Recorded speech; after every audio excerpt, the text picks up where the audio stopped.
two things that I want to talk about. Okay.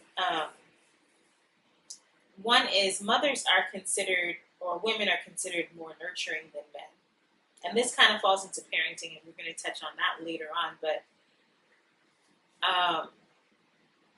that initial connection is always made between the child and the mother. You know, they take the baby, they toss the baby right on. Well, they don't toss the baby, but they hand the baby to the mother. Right on. And, you know, right there's that bonding moment that takes place. Unless there's some other challenges that happen. But there is that bonding moment that takes place. And that nurturing connection, that bond is established. Where do dads get that establishment? I think initially. In the same moment. Now, typically, you know, the men aren't the nurturers. They're the protectors. They're more, let's say it's more of a protection and a vigilance than it is a warm and fuzzy bond, right? So for me, it was the same thing. It was, for you, would you say it was in that moment where, you know, you have this child on your chest, right? I mean, and yes, but also the 9 months prior to that moment, the bond is being formed. I think the physical bond is there in that moment. In the same way, if you want to look at females as the nurturers and males as the protectors, it's the same thing. As you're going through that 9-month period and nurturing this child, right? I'm going through this 9-month period, finding ways to protect, to provide for, you know. So I'm still in that same mode, the protection and vigilance. Mm-hmm. And so at that time when the child is born, you go to a whole other deeper level, having this thing now on your chest and you're forming this bond with it. I go to a whole other deeper level because this thing is here now, and I'm looking at it, and I'm seeing now who it is that I have to provide for, who it is that I have to protect, who it is that I have to, you know, establish a home in that safe environment for. And so as I'm watching, you know, as they had Sarai in the heating tray, you know, this is what I'm thinking, like, oh, she's here. This is my daughter. You know, this is our family now. This is what I have to help establish. You know, this is what I have to provide for. This is what I have to protect. This is what I have to engage and raise up and teach and instruct. So, you know, it's the same. That bond happens in the same moment, but it's not driven by nurturing. Of course, you know, I do feel, you know, tender and everything like that, but my role as a protector, my role as a provider is magnified so much more in that moment when you see it, when it's here. Right.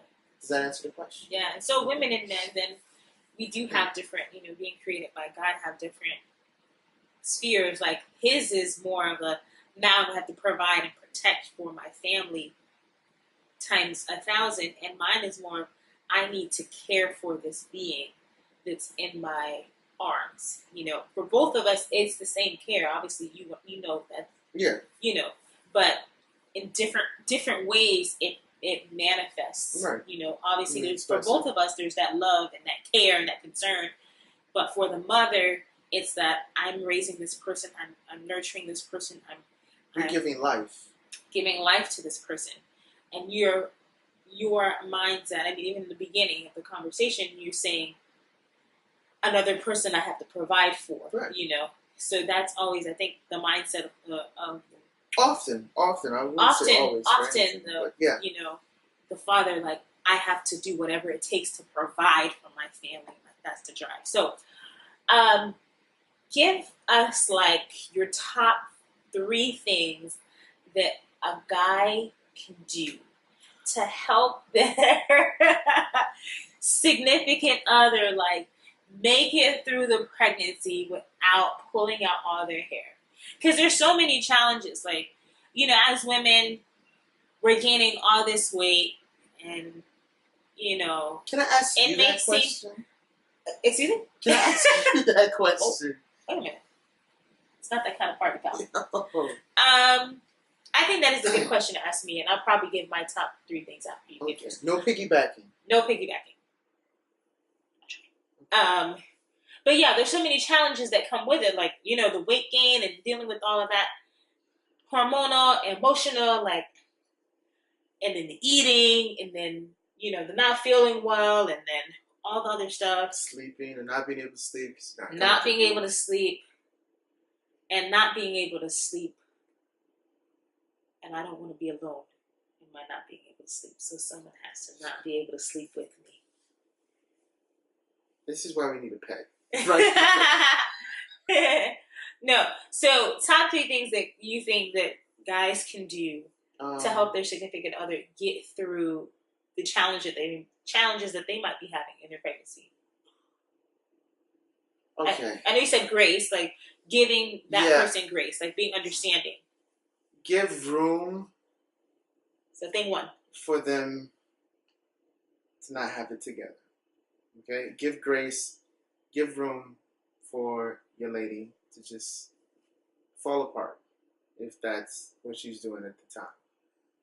And then on the flip side of that, I would say encourage and affirm when they are together and they are making strides, because it does take an incredible amount of strength to be able to bring another life into this world, It's not easy and it's not graceful at times, but there are times when I've seen you hit a stride where you make it look easy, and it does look graceful.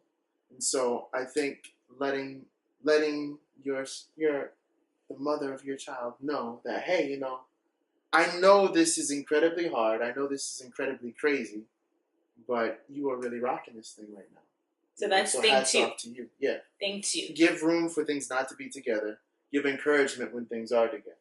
I gotta do one more thing. I think those 2 are actually really good. I'm gonna let you slide on the 3rd one.